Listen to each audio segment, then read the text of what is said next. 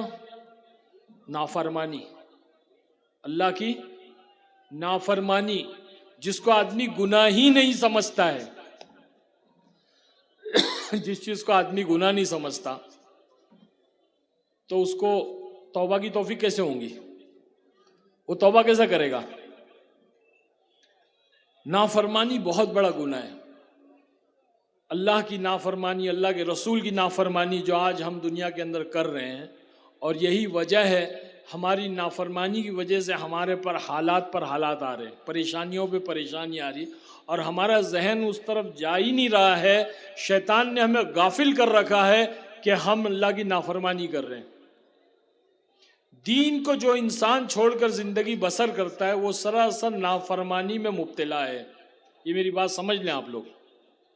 جو آدمی دین کو چھوڑ کر دین کے خلاف زندگی بسر کر رہا ہے وہ اللہ کی نافرمانی میں شمار ہے، اللہ کی نافرمانی میں مبتلا ہے. لیکن اس کے سمجھ میں نہیں آتی یہ بات کہ نافرمانی کتنا بڑا گناہ ہے. میں آپ کو بتاتا ہوں نافرمانی کتنا بڑا گناہ ہے. میں آپ سے ایک سوال پوچھتا ہوں، آسمانی دنیا میں اب انسان دنیا میں نہیں آیا، آدم علیہ السلام دنیا میں نہیں آیا، اماں ہوا دنیا میں نہیں آئی، اللہ نے آسمانوں میں بنایا اور جنت میں رکھا. تو آسمانی دنیا میں سب سے پہلا گناہ کیا ہوا؟ کوئی بتائے گا بھائی؟ یا آگے بیٹھے ہوئے کوئی بتائے گا؟ یہ مذاکرہ ہے، تقریر بیان نہیں ہے. کچھ میں کہوں، کچھ آپ کہیں، کچھ میری سنو، کچھ اپنی کہو، ہے نا. تو بھائی آسمانی دنیا میں سب سے پہلا گناہ کیا ہوا؟ ماشاءاللہ کسی نے بولا وہاں سے، اچھا بولا، اللہ جزا خیر دے. آسمانی دنیا میں سب سے پہلا گناہ جو ہوا وہ نافرمانی ہوئی، اللہ کی نافرمانی ہو گئی. اللہ نے کہا آدم علیہ السلام سے اس حجر کے پاس مت جاؤ، وہ پھل مت کھاؤ، لیکن کیا ہوئی؟ خطا ہو گئی، غلطی ہو گئی، کوتاہی ہو گئی، کھا لیا. ہاں، اور اس سے پہلے نافرمانی کس نے کیا؟ آدم علیہ السلام سے پہلے نافرمانی کس نے کیا؟ ابلیس نے. ہاں، کہا کہ آدم علیہ السلام کو سجدہ کرو، نہیں کیا. انا معلم الملکوت، میں تو فرشتوں کا معلم ہوں، میں تو خلقت من نار، میں تو آنکھ سے بنا ہوں، یہ تو خلقت من طین، مٹی سے بنا ہے. پہلی نافرمانی شیطان نے، ابلیس نے. عزازیل، تکبر عزازیل را خار کرد کہ زندان لعنت گرفتار کرد. ایسا تکبر کیا کہ اللہ نے اس کو لعنت کی زنجیروں میں گرفتار کر دیا، راندہ درگاہ مردود کر دیا اللہ نے. ہاں، تو نافرمانی پہلا گناہ.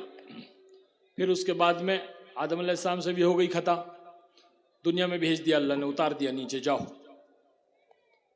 اماں ہوا کو بھی، اماں ہوا نے بھی غلطی کر دی، بھیج دیا.